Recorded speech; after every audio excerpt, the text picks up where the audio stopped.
So let's take some notes now about the Calvin cycle. Okay. So we said that the purpose of the Calvin cycle is to use carbon dioxide from the atmosphere, bind it to this beginning molecule Ruby P, which is just a 5-carbon sugar, and go through some conformational changes and building of bonds using light energy products. So ATP came from the light reactions. NADPH has electrons that came from the light reactions, came from water, but they were highly energized through light.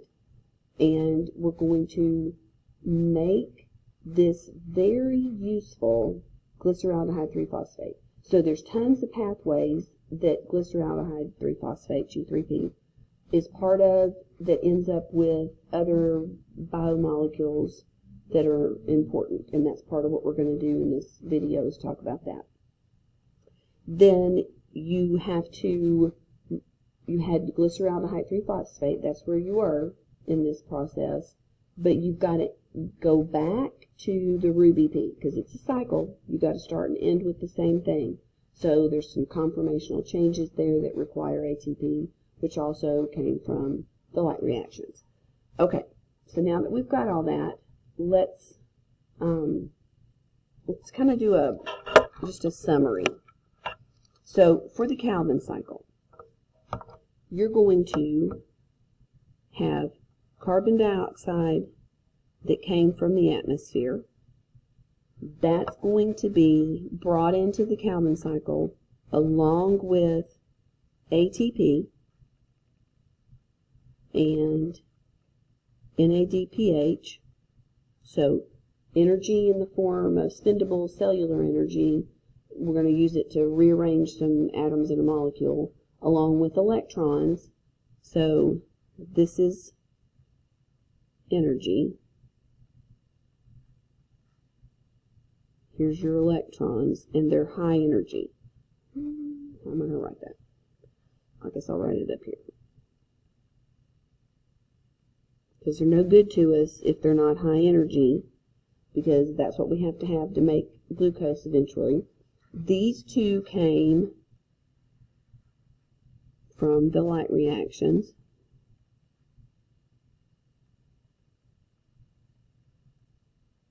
When you're done, you end up with G3P, which is like Swiss Army knife, right? And you emptied these.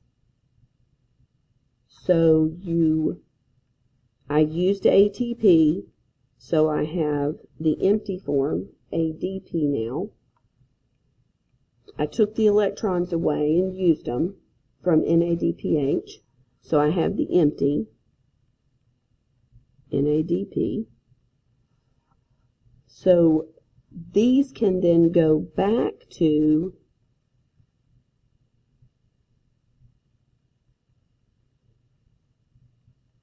the light reactions to be filled up again. So these are, let's put here from the light reactions. So ultimately, your actual molecular product is G3P. But you do have the things you've got left over from where you spent them. You've got the ADP, which can go back to the light reactions, be used with PI to make ATP, and then you can go pick up some more electrons in the light reactions and you can make NADPH again. Okay? So this is overall the Calvin cycle. So let's talk about what you can make from these, like not just G3P, but you can also use some of the intermediates like triphosphate to do some things. So what do you get? So from G3P, you can add some form of nitrogen. Now, you're going to have crazy people that are going to tell you that this is the nitrogen that comes from the soil, which, I mean, it's not crazy, but it's kind of a lie. Plants can't pull, in general, nitrogen straight out of the air. There's tons of nitrogen in the air. Like, you breathe in and breathe out more nitrogen than anything else. We can't do anything with it, but it's there, and it doesn't serve any purpose to most living things. Now, microorganisms can pull it straight out of the air, fix it, okay, into some type of organic molecule. So G3P plus, I'm going to add, okay, some source of nitrogen. And the reason you have to have the nitrogen is because G3P is a sugar. It is carbon, hydrogen, oxygen, plus a phosphate group, which we're going to get rid of as we go to work with it. If we're going to use the G3P to make amino acids, amino means nitrogen. So we've got to have some nitrogen source in order to make that amine group in the amino acid. So when you have a source of nitrogen, you can use G3P. You can make amino acids, and that lets you end up with, as you put those together, proteins. So that's how you can get proteins. You can also, my favorite thing, I'm a lipid person, take G3P. You don't have to add anything to it. You just have to do some combination and rearranging. And you don't have to add anything. So we're just going to draw this line right here. You can end up with fatty acids, which are just long hydrocarbons with an oxygen. And so you could end up with fatty acids, and you can use those for lipids. This triose phosphate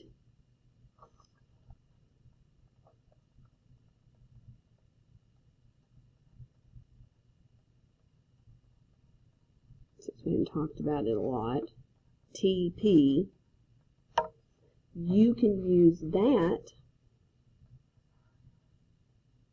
directly, more or less. You don't have to like go find a source of anything to make glucose. A whole bunch of glucoses together make starches, and so you can have the macromolecule of carbohydrates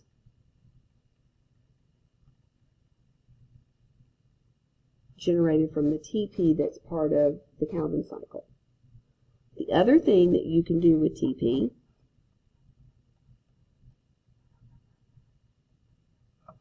is you can make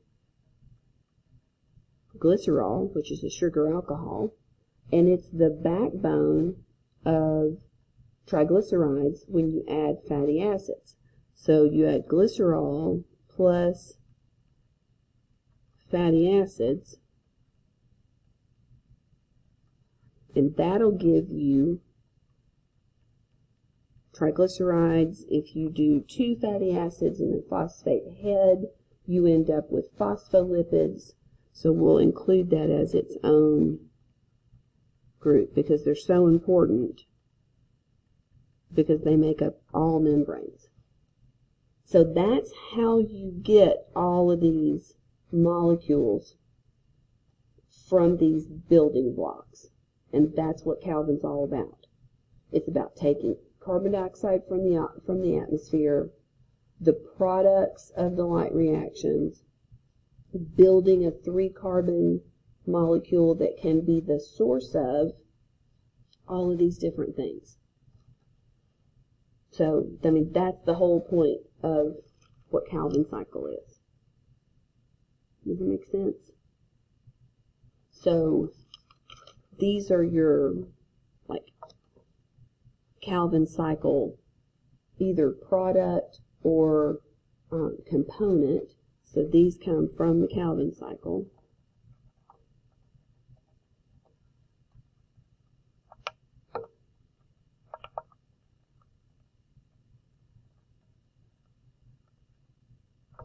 And so you've got green. Since they came over here from this whole regeneration type piece, this bridge between.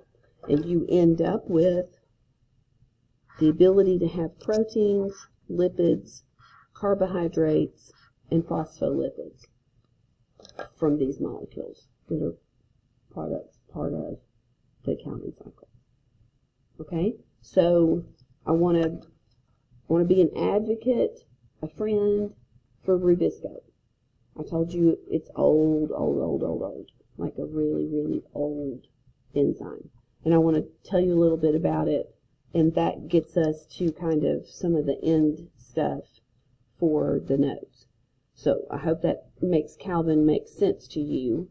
So you've got the three different parts. I think what we should do up here for fixation is what we should write there is that you're going to attach something. Like, help us remember what it's about.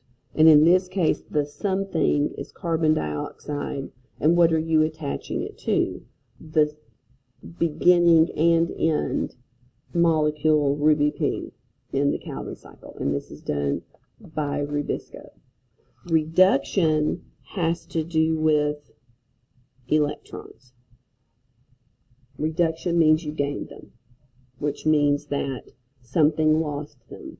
So the NADPH lost the electrons, and so the oxidized form, NADP, was formed. Okay? So trying to decide here if there's any reason, I think this is the better way to do things so that we know that this doesn't get so busy with trying to draw this going to the light reactions and this going to the light reactions and then this going to the light reactions. These came from the light reactions. I don't want to make it too crazy. I think this tells us where that they're going. Okay, so I'm just going to turn the page. I'm not real big about writing on the back, but I'm going to go ahead and be the pal for Rubisco. And so I'm just going to put, so what's the problem here?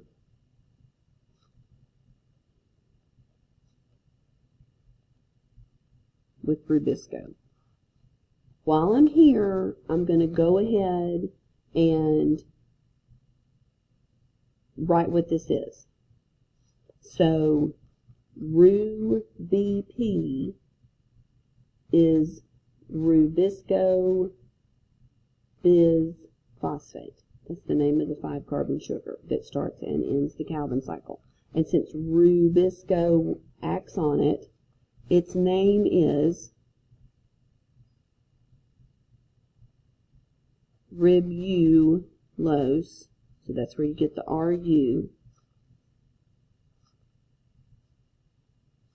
And then it's bis, which means 2.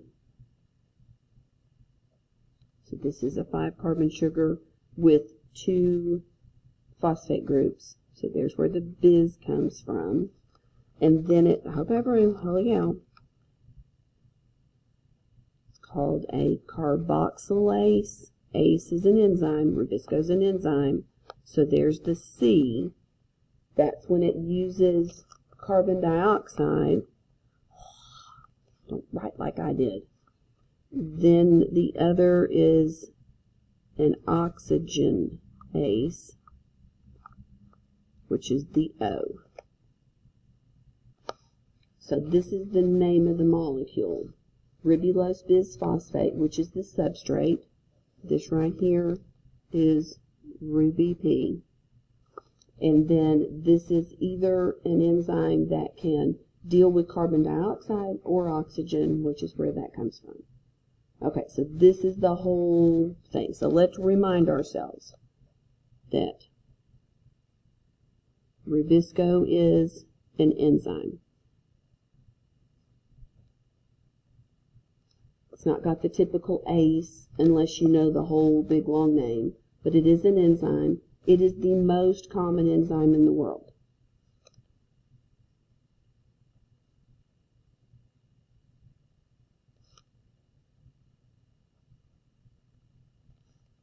So here's just some things that make it really unique. I'm gonna sneeze. Whew, sorry. It wasn't as good as a Ben sneeze, but it was a pretty good sneeze. You missed it. So Rubisco is old. It's been around exactly like it is for a long time, which is called highly conserved. Its deal is, it's got kind of some quirky things going with it. So let's just think about what you think of when you think of something as old. You think of old people as slow or old people as fast? I bet you think of them as slow. Rubisco is so slow. It's an enzyme, so its job is to put together, let's remember what it does. This is RuBP, right, which is ribulose bisphosphate, plus carbon dioxide. That's its job, to put these two together. It is so slow. Let me just say how slow. Like you should be asking me, how slow is it? Oh, well, thanks for asking. Let me tell you. It's so slow that it can only do, as far as putting in together, 3 carbon dioxides per second. 3. The number 3. 1, 2, 3. Compared to almost every other enzyme that's like the Flash. Their rate is more like thousands of whatever their substrate is per second. Holy cow, you're unreal slow. And people make it out like you don't really know what your job is. Your problem is that you do 2 different jobs and you kind of just like, I don't know. Obviously you're slow at one of them, and the other one people are going to argue you shouldn't even do. So its problem is, okay, it's old, it's slow, and it doesn't seem to really know what its substrate is. So it can use, okay, we talked about it using 3 carbon dioxides per second. It can use carbon dioxide. Hey, yay, good for you, that's your job. Or oxygen fits in its active site too. These are actually very similar in size and shape, but most things, like, you've got the ability for hemoglobin to carry one or the other, and they're not going to get confused. This one's kind of like, Rubisco's kind of like confused. So here's the way that we're going to draw. So Rubisco's like super old. It's super slow. So to compensate for how slow the rate is, so slow, that you have a lot. So there is this mass amount of Rubisco. And so these two together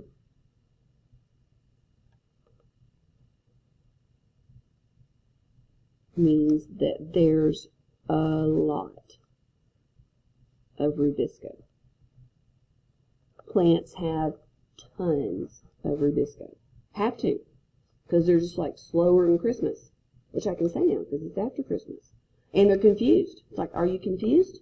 I don't know whether I'm using carbon dioxide or oxygen. Oh my gosh. Oh, wow. Okay. We really need for you to do your job, which is to use carbon dioxide. I don't know which one I'm doing. Okay, let's talk about what the conditions are. So, Rubisco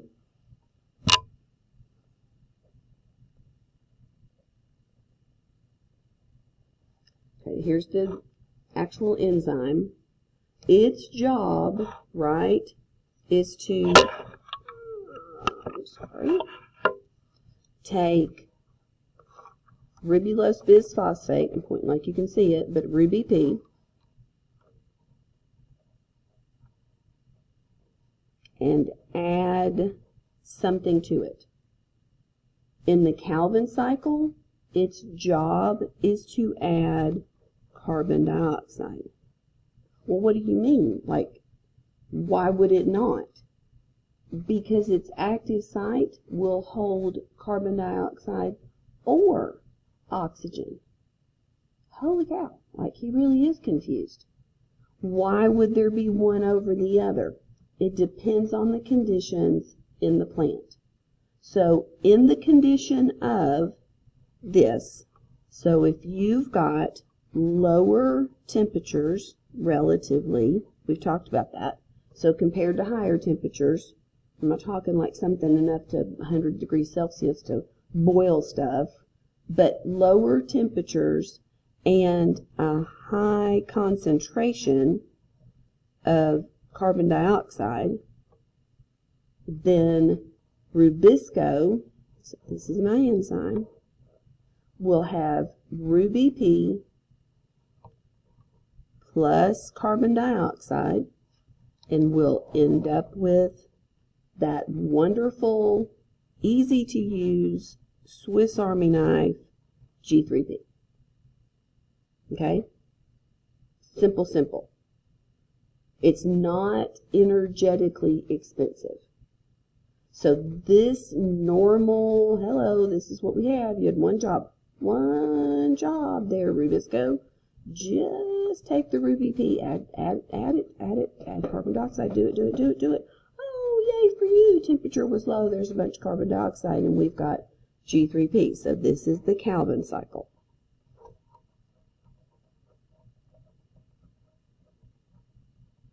However, Rubisco's active site is not as discriminate as we would want. So you can have this RuBP that's right there in the Calvin cycle. Rubisco's right there too. And Rubisco could also bind oxygen. Wait, what? Didn't we say that enzymes are specific? Okay, how come this one's not? Old, really old.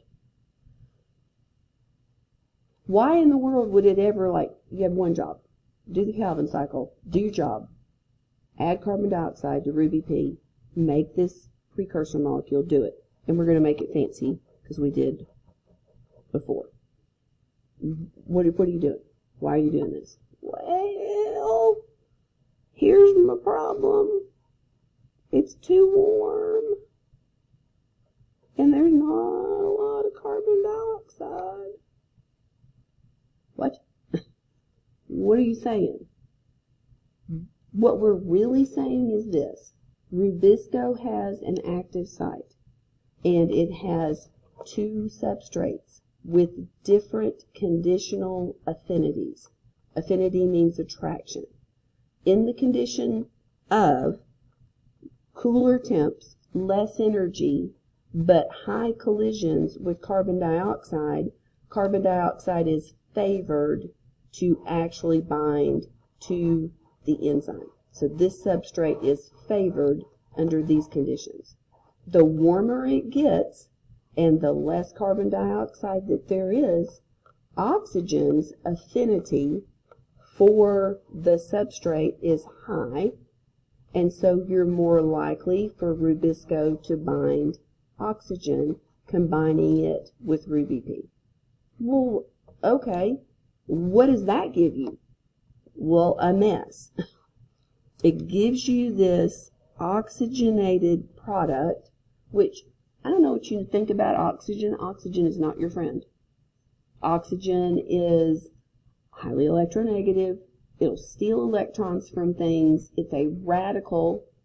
And so oxygenated things often have to be like reworked in living things. That's why you get older, is oxygen. That's why iron rusts. It's like the same thing. It's an aging type of process, this oxidation. So in this case, Rubisco oxidizes RuBP, and it forms this molecule called 2PG that cannot be freaking used for anything. So this one goes into a zillion pathways. He's like when you watch these movies and these like famous people just walk up to the whole big long line and they go to the front and they're like, I'm G3P. Oh, we're so glad you're here. Come on. We want you. It's used for everything. This 2PG, nope. Can't do anything with it. So we have to spend the energy to transform it into something we can use. So through the, you know what a peroxidome is? Peroxisome. Let's do this again. Must be allergic to this whole oxidation thing. So peroxisomes have the job of dealing with oxygenated products. They have catalase sometimes in them, which hydrogen peroxide has extra oxygen, and it changes hydrogen peroxide, which is H2O2, to oxygen released plus water. So peroxisomes have the job of dealing with, seriously, oxygen? You just stick your nose into everything, and we're going to have to pull you back out. And you use mitochondrial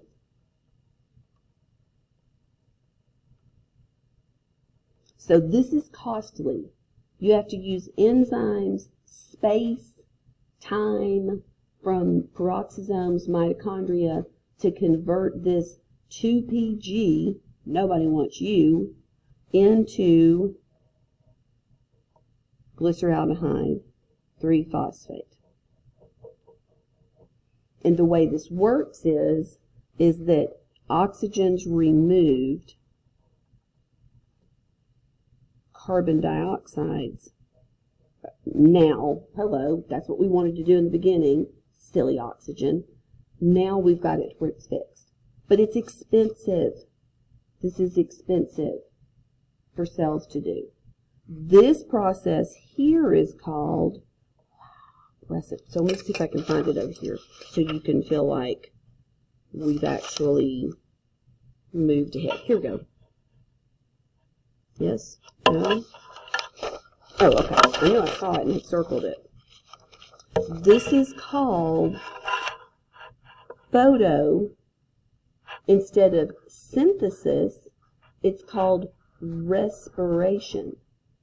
Because you're not actually doing a building of a carbon molecule synthesis using light. It's a lot more like cellular respiration than it is photosynthesis. It's costly. It deals with oxygen. So this process is called photorespiration.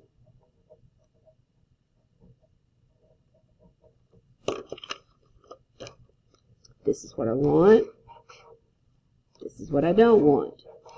This is what I want. This is what I don't want. That's the way everybody sells this to you. Let me give you a different argument. Rubisco's old. Okay.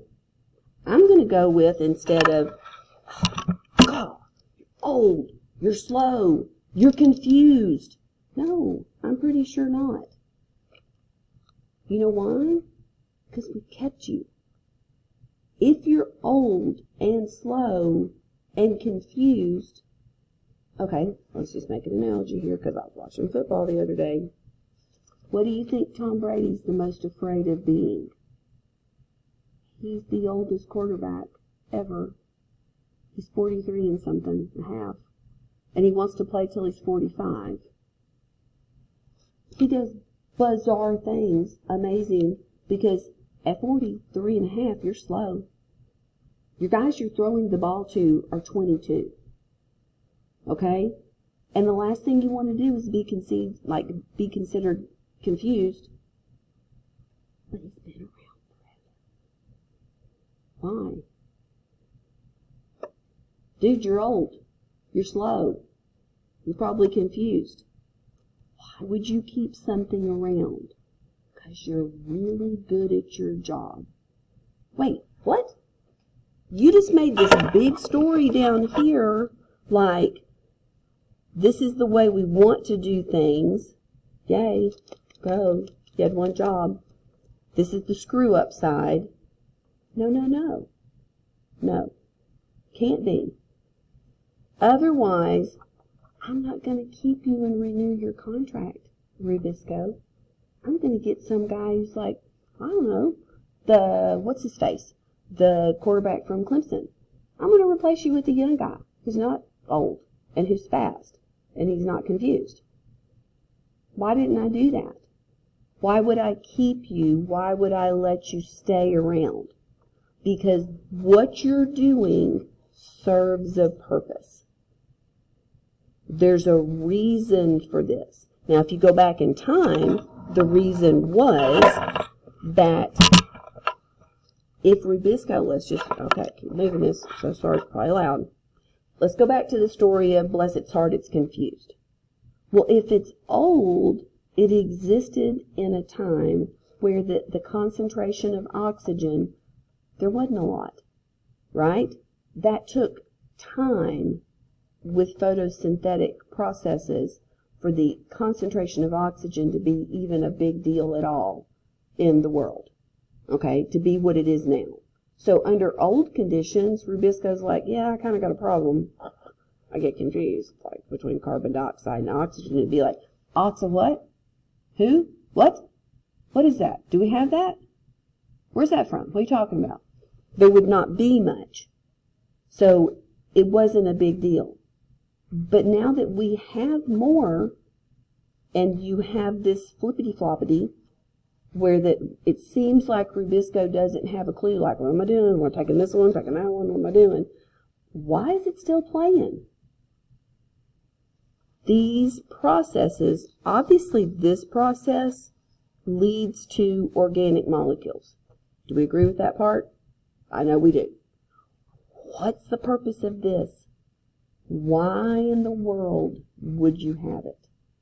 What is the reason, ultimate causation, to maintain an enzyme that gets confused and sometimes goes and binds the wrong substrate? There's my challenge. Go find that. That's going to be a question.